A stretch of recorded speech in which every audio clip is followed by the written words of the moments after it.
Good morning dear, welcome to bio kingdom online classes dear. आज हम लोग start करेंगे बायोलॉजी का new chapter transport in plant, जो कि प्लांट फिजियोलॉजी का पार्ट है। तो हमको डियर ये भी पता होना चाहिए कि प्लांट फिजियोलॉजी के फादर कौन है, इंडियन प्लांट फिजियोलॉजी के फादर कौन है। तो डियर जो प्लांट फिजियोलॉजी के फादर है वो है स्टीफन हेल्स, और जो इंडियन प्लांट फिजियोलॉजी के फादर है वो है जेसी बोस।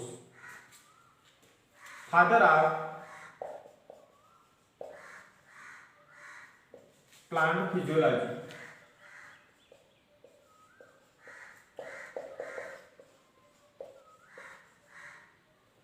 कौन है dear? Stephen हेल्स।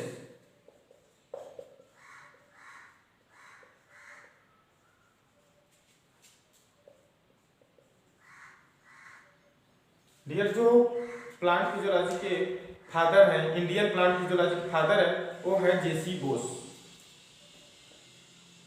Father of Indian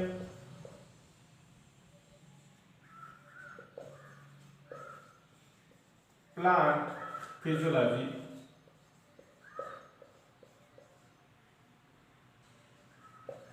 कौन है डियर? जेसी बोस।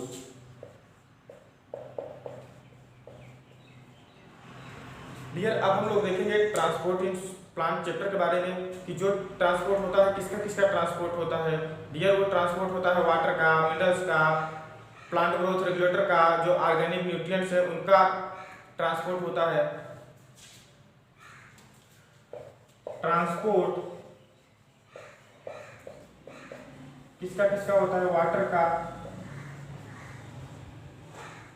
मिनरल्स का,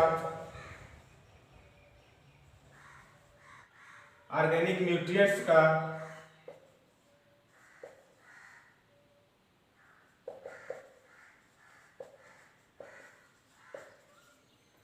और ट्रांसपोर्ट होता है प्लांट ग्रोथ रेगुलेटर का ट्रांसपोर्ट होता है, जो कि हार्मोन्स, प्लांट ग्रोथ रेगुलेटर, इतने चीजों का ट्रांसपोर्ट होता है। तो डियर देखते हैं ये ट्रांसपोर्ट कैसे होता है। डियर जो ट्रांसपोर्ट सिस्टम है इसको हम लोगों ने दो कैटेगरी में कैटेगराइज कर दिया है, short distance transport and long distance transport. Dear जो लॉन्ग डिस्टेंस ट्रांसपोर्ट होता है वो होता है आर्गन टू आर्गन या आर्गन टू अदर पार्ट होता है, और जो शॉर्ट डिस्टेंस ट्रांसपोर्ट है वो होता है टिश्यू टू टिश्यू या सेल टू सेल।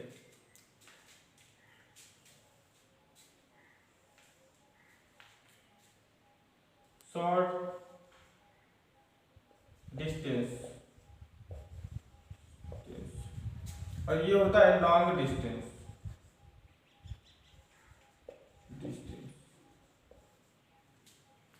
डियर जो शॉर्ट डिस्टेंस ट्रांसपोर्ट होता है वो होता है टिश्यू टू टिश्यू या सेल टू सेल।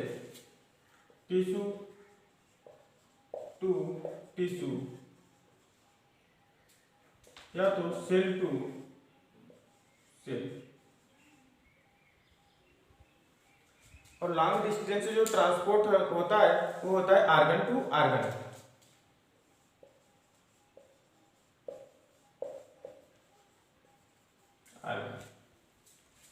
डियर जो शॉर्ट डिस्टेंस ट्रांसपोर्ट है वो दो तरीके से होता है, एक एक्टिव प्रोसेस से और एक पैसिव प्रोसेस से।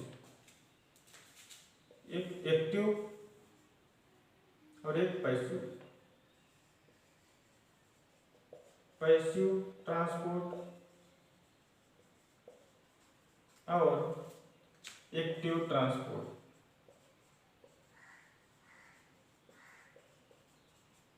डियर जो पैसिव ट्रांसपोर्ट है इसमें एनर्जी की जरूरत नहीं पड़ती, एनर्जी की नीड नहीं पड़ती इसमें, और जो एक्टिव ट्रांसपोर्ट है इसमें एनर्जी की जरूरत पड़ती है, ये एनर्जी के थ्रू होता है।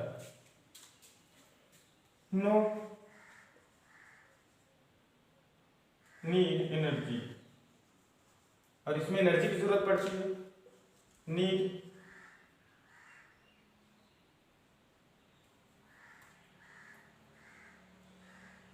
एनर्जी। डियर जो पैसिव ट्रांसपोर्ट सिस्टम है ये दो तरीके से होता है, एक डिफ्यूजन के थ्रू होगा और दूसरा फैसिलिटेटेड डिफ्यूजन के थ्रू होगा।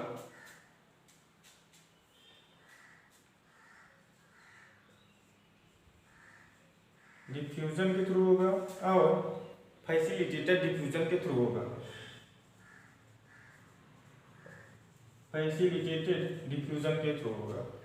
डियर जो एक बात और है, जो पैसिव ट्रांसपोर्ट सिस्टम है ये कंसंट्रेशन ग्रेडियंट पे आधारित है। ये कंसंट्रेशन के थ्रू होगा along with concentration gradient।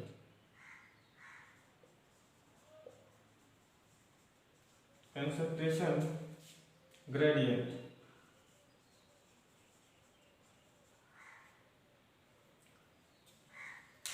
Dear जो लॉन्ग डिस्टेंस ट्रांसपोर्ट है ये आर्गन टू आर्गन होगा और इसे हम लोग कहेंगे translocation. Called translocation.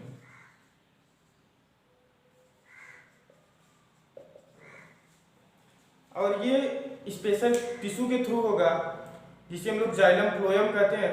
Vascular bundle के थ्रू होगा जिसके अंदर जाइलम फ्लोएम पाए जाते हैं थ्रू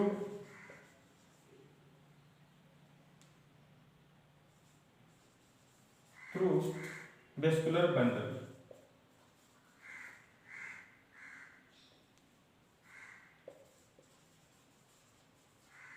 वेस्कुलर बंडल के थ्रू होगा। वेस्कुलर बंडल में जाइलम फ्लोएम पाए जाते हैं। Xylem and phloem. डियर जो जाइलम के थ्रू ट्रांसपोर्ट होगा वो होगा unidirectional.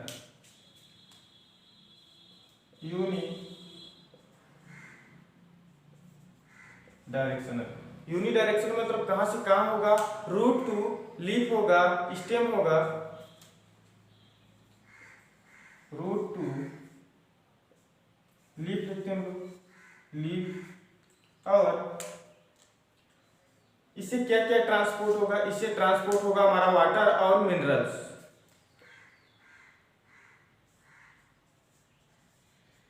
Water and minerals. Dear जो फ्लोएम है ये होगा मल्टी डायरेक्शनल।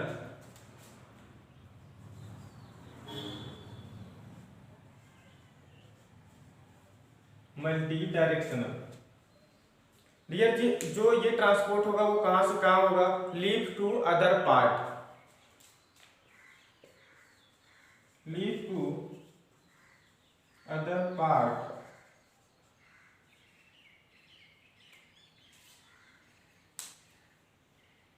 डियर अब हम लोग एक एक ट्रांसपोर्ट सिस्टम के बारे में पढ़ेंगे। पहले पढ़ेंगे पैसिव ट्रांसपोर्ट सिस्टम के बारे में। इसमें आता क्या क्या है, डिफ्यूजन आता है और फैसिलिटेटेड डिफ्यूजन आता है। तो सबसे पहले हम लोग पढ़ेंगे डिफ्यूजन के बारे में।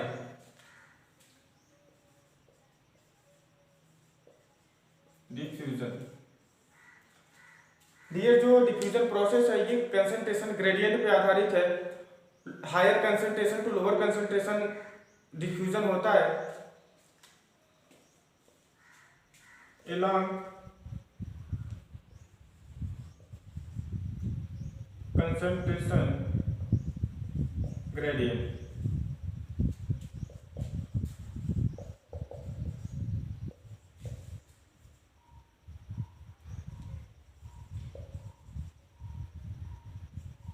along concentration gradient। concentration gradient से होता है और होता कैसे, higher concentration to lower concentration.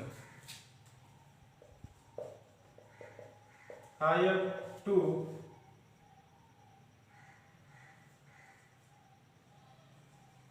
Lower concentration.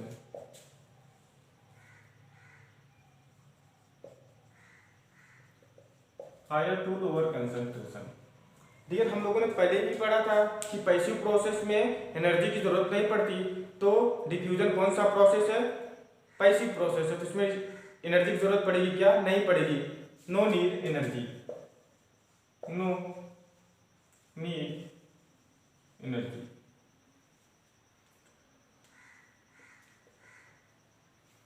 Dear अब हम लोग देखेंगे कि जो ट्रांसपोर्ट सिस्टम है किस पर डिपेंड करता है। Affecting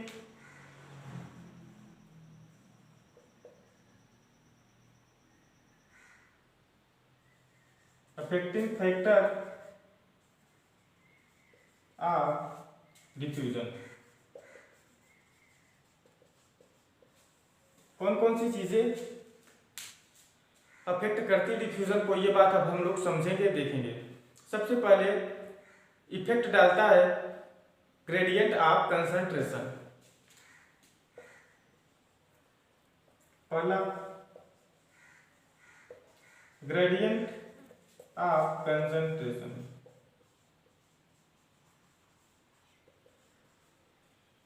concentration gradient. दूसरा है परमेबिलिटी ऑफ मेम्ब्रेन,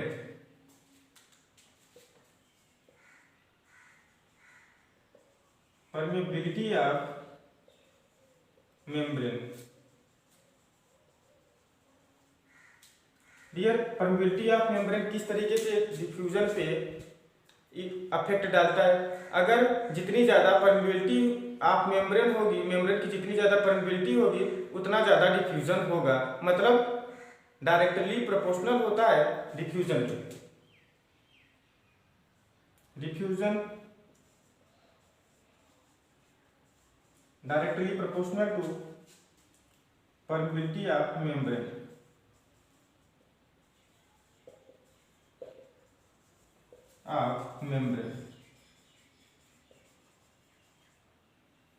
डियर, अब हम लोग अगला अफेक्टिंग फैक्टर देखेंगे। कौन सा है?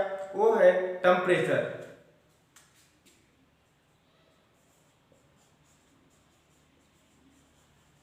टेम्परेचर, ये जो टेम्परेचर है वो किस तरीके से इफेक्ट डालता है? जितना ज्यादा टेम्परेचर होगा डिफ्यूजन रेट उतना ज्यादा होगा। मतलब directly proportional to diffusion.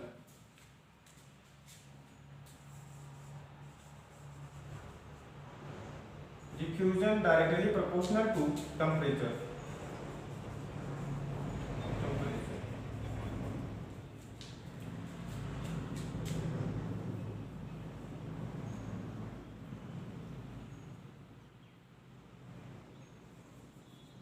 Dear, अब हम लोग देखेंगे अगला factor density.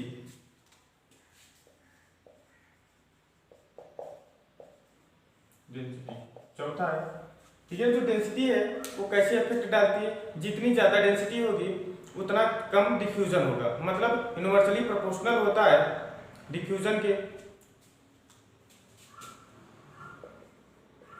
Diffusion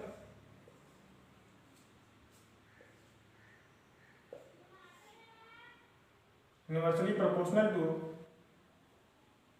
density. Density dear, सबसे ज्यादा डेंसिटी किसकी होती है? सॉलिड की होती है। फिर उससे कम लिक्विड की होती है। फिर सबसे कम डेंसिटी किसकी होती है? गैस की होती है। तो सबसे ज्यादा डिफ्यूजन किसका होगा? गैस का। डेंसिटी देखते हैं हम लोग लिक्विड की, सॉरी गैस की सबसे कम डेंसिटी होती है। लिक्विड की गैस से ज्यादा होती है और सबसे ज्यादा होती है सॉलिड की। डियर, अगला फैक्टर अब हम लोग देखेंगे प्रेशर।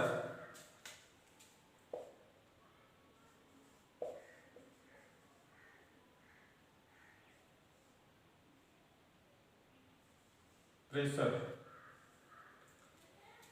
डियर, ये जो प्रेशर होता है ये डायरेक्टली प्रोपोर्शनल होता है। जितना ज्यादा प्रेशर होगा उतनी ज्यादा डिफ्यूजन होगा।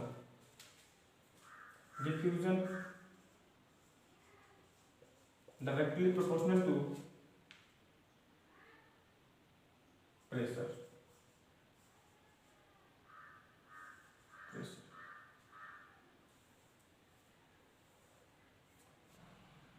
डियर, जो अगला फैक्टर है वो है size of molecule. Size of molecule. Dear, size of molecule, जितना छोटा साइज होगी मॉलिक्यूल की उतना ज्यादा डिफ्यूजन होगा।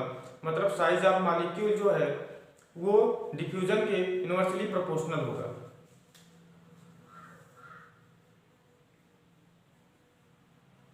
Diffusion inversely proportional to size